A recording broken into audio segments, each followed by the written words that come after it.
Pemirsa Khazanah, belakangan viral di beberapa media tentang pernyataan Nasaruddin Umar, Imam Besar Masjid Istiqlal Jakarta, yang mengatakan bahwa wabah virus corona atau COVID-19 bukan azab yang diturunkan Allah Subhanahu wa Ta'ala. Sebab menurutnya Nabi SAW telah berdoa agar manusia tidak lagi ditimpa azab. Lantas, benarkah tidak pernah ada azab sejak 1400 tahun yang silam? Bagaimana dengan dalil-dalil yang menyatakan bahwa azab Allah akan ditimpakan kepada orang-orang yang zalim dan tidak melakukan amar ma'ruf nahi munkar? Berdasarkan sejumlah dalil dari ayat Al-Quran dan hadis Nabi SAW serta pendapat para ulama, memang benar tidak terjadi lagi azab Allah yang diturunkan kepada umat manusia sejak Nabi Muhammad SAW diutus sebagai Nabi dan Rasul akhir zaman. Bahkan menurut sebagian ulama yang lain, azab Allah yang berupa penghancuran secara umum dan pemusnahan suatu kaum tidak terjadi lagi setelah Allah menurunkan kitab Taurat kepada Nabi Musa alaihissalam sesuai dengan firman Allah Subhanahu wa Ta'ala. Dan sesungguhnya telah kami berikan kepada Musa Alkitab, Taurat, sesudah kami binasakan generasi-generasi yang terdahulu untuk menjadi pelita bagi manusia, petunjuk dan rahmat agar mereka ingat. Al-Quran Surah Al-Qasas ayat 43. Imam Ibnu Katsir menjelaskan makna ayat ini bahwa setelah diturunkannya kitab Taurat, Allah tidak menimpakan azab kepada suatu kaum atau umat tertentu dengan azab yang menyeluruh. Adapun azab Allah yang ditimpakan kepada Fir'aun dan pasukannya, maka hal itu terjadi sebelum Nabi Musa menerima kitab Taurat. Demikian juga dengan azab-azab lainnya. Namun demikian, tidak terjadinya azab Allah setelah Nabi Musa alaihissalam menerima Taurat dan setelah diutusnya Nabi Muhammad SAW bukan berarti azab Allah kepada orang-orang kafir dan ingkar serta zalim tidak ada lagi.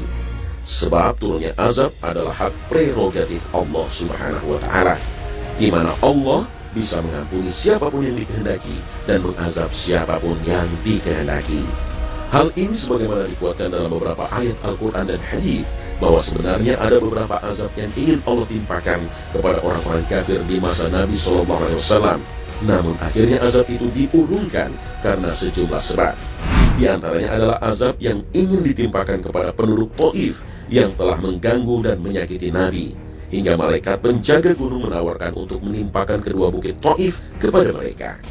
Akan tetapi Nabi SAW menolak untuk ditimpakan azab kepada mereka, seraya berharap kelak akan lahir dari tulang rusuk mereka generasi yang menyembah Allah Subhanahu wa Ta'ala. Di antaranya juga azab yang ingin ditimpakan oleh Allah Subhanahu wa Ta'ala kepada orang-orang kafir yang menantang Nabi, bahwa jika Al-Quran itu memang benar berasal dari Allah, maka mereka siap untuk ditimpakan azab yang pedih. Namun lagi-lagi azab itu diurungkan oleh Allah karena ada Nabi SAW di tengah-tengah mereka. Fakta ini sebagaimana diinformasikan di dalam Al-Quran.